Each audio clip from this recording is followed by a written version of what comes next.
The team behind Filter Layer have created a game-changing functional media for face masks and air filtration in buildings. So what we've produced is an industrial compostable filter product to solve the problem of personal filtration. We had two choices. We could either create a waste stream that becomes everybody else's problem, or we create something that's sustainable and will break down. Allows us, as citizens of the world, to rethink the role that we play. Masks are going to be for life now. It's not going to go away. We've come up with a whole lot of science, but also a wonder product. We developed this product based on the response to pandemic, antibacterial, antiviral, and also kills molds as well. As with face masks, the global market for HVAC filters is $10 billion per year, offering enormous potential for Filter Layer. There's expansion into the HVAC industry, which is the ventilation systems. We're also targeting surgeons who are going to be working in environments which is quite harmful. So you've got a choice of whether you want to pollute or whether you actually want to think about your sustainability journey.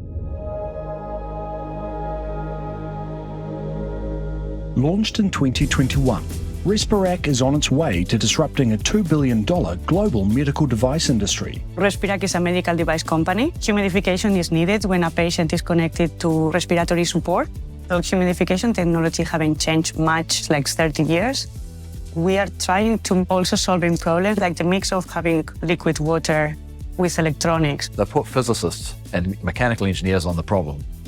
But Sandra, as a chemical engineer, looked at it just in a new way that had never been looked at before. Respirac's smart fabric prevents damage to patients' lungs and airways by humidifying their air when they're on respiratory support. The core of the technology is a smart fabric. So when the patient is exhaling, this is to absorb the moisture. The polymer changes the properties, and then it releases back the moisture that it was previously absorbed. Really thinking about trying to understand what the challenges were. This was a great team with a really disruptive product. Securing funding, setting up a company and moving this forward has been very exciting. It was mainly focused to help patients and improve life quality.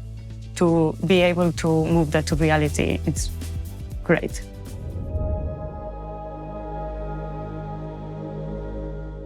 Alimetri is aiming to become a world leader in gastrointestinal diagnostics while building New Zealand's medtech manufacturing capability. Alimetri builds wearable medical devices to diagnose gastrointestinal disorders, things like nausea, indigestion, pain.